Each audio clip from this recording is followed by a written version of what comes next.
Mark Brandon Reid, also known as Chopper Reid, has spent 17 of his 37 years on this, the wrong side of the law. When he was released from jail last year, he wrote a best-selling book and said he was finished with crime. 10 days ago, Chopper Reid told me the same thing, face to face. I'm 37 years old now. I'm an old man. I don't do those things anymore. Those things he's referring to are a long list of ugly crimes. From petty rubbish to murder, arson, malicious wounding. Has he given up a life of crime? Just 4 days after this interview, Mark Brandon Chopper Reid was once again arrested and charged, this time with attempted murder. It happened right here in Evandale, the tiny village in Tasmania that Chopper frequents to drink at the Clarendon Hotel. It is alleged Sydney Michael Collins left the hotel with Chopper, and 15 minutes later, Collins was maliciously wounded. Could Chopper have done it? Well, he is one of Australia's most notorious criminals. Chopper then demonstrated the accuracy of his marksmanship. I'm a very, very good shot. Would you like me to show you how good a shot I am? Yeah. All right, well, I'll get my young assistant, Trent, grab that bottle, get over there. This bloke's paid by the hour. Once Chopper got started, there was no stopping him. You want me to have a go? Show you? Okay. Want to show you? All right, hold it up clear. Hang on, just to see if the gun works first. Oh, the gun works nicely.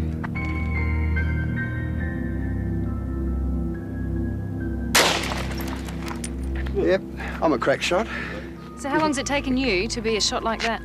Oh, well, most of my life. Chopper started a new life in Tasmania primarily because it has the laxest gun laws in the country. Why does he have so many guns? He claims there are as many as 25 contracts out on his life. There's two serious ones. The rest are all jokes. Don't worry about them. The contracts that the Italians put out on me, they're just good for a giggle.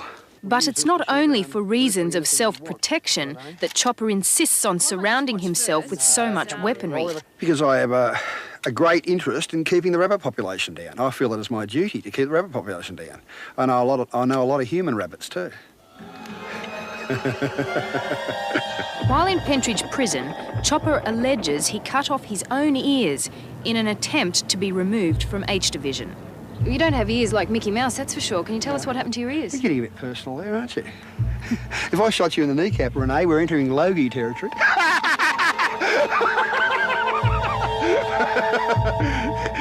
Oh, you're the only journalist that ever had a crack at my ears, you cheeky young bugger. And he was removed from H Division to hospital. Was it to prove a point to a warden? No, just to get out of H Division. And then everyone else thought there was something to be gained, and they all started cutting off their ears, and a couple of characters cut off their and I bailed out of the gang. When the dicky birds start hitting the pavement, I'm out. That's it, me, I'm gone, finished. Yet he had no problem cutting off people's toes. This was one of the tortures through which Chopper made money and a name for himself. I always thought the removal of toes with a bolt cutter was rather humane. As I said to a mate of mine, Linus Patrick Driscoll, who was head of a group called the Toe Cutters in the late 60s and early 70s, I thought that cutting people's toes off with a bolt cutter was rather puffy. I thought it was rather effeminate. Why is that? I like the blowtorch, the smell of burning flesh in the air. He claims he's never tortured or murdered an innocent person. He says there was only one group he preyed upon. Scumbags, basically people I didn't like, drug dealers, heroin dealers, people who had earned their living through the sale of heroin, made a lot of money, killed a lot of people. They had no right to the money. I had no money, so bugger them. Why should I stand on the footpath with me in my hand while these oh, I shouldn't say that, should I? While these people drive past in their Mercedes coupes and wearing $20,000 Rolex watches and making a lot of money. Why should I have nothing while all these dagos and wogs and assorted, third world brown types make a fortune out of heroin? Ever thought of getting a job? Oh, no. Perish the thought. No, I have applied for work. Yeah. So how would you describe yourself? What is the job or trade you've been doing for the last 10 years? Or more? Garbage disposal. Garbage disposal. a sanitary engineer.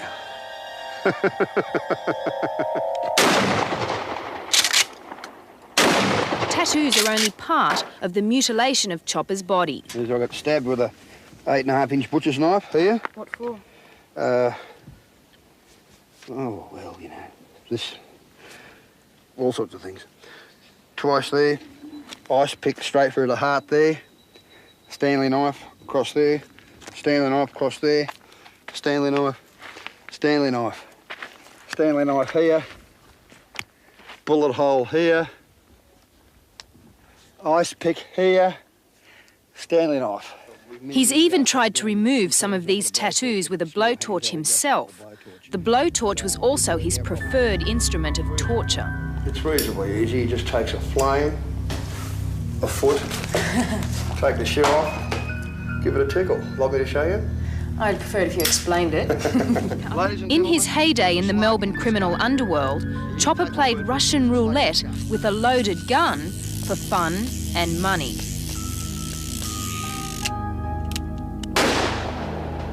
And when I told Chopper I thought he was a sociopath, not a sociopath at all.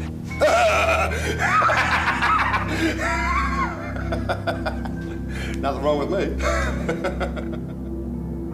Mark Chopper Reid has been remanded in custody and will appear in court again on June 10 when a new chapter in his life will begin.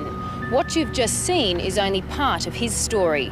I'll bring you a full report on the life and crimes of Mark Chopper Reid at a later date. Now, when Renee Brack joined the team, she had no idea that one of her stories would make headlines on almost 200 television stations across the United States. Now, have a listen to how Hard Copy America introed her first story on Chopper Reid. You'd have to search far and wide to find the most dangerous man in America, let alone the world. But meet Chopper Reid. A woman faced him down in his hideout on an island off Australia. The real Tasmanian devil. But there's one scene the Americans didn't see, and neither did viewers in Australia. Ladies and gentlemen, there's a slug in this gun. Now, you've got to take my word for it, but there's a slug in this gun. Well, I want one shot to my head, one shot to Renee's. Are you ready, Renee? I don't think I want to play. Are you ready? You don't want to play? Bad luck.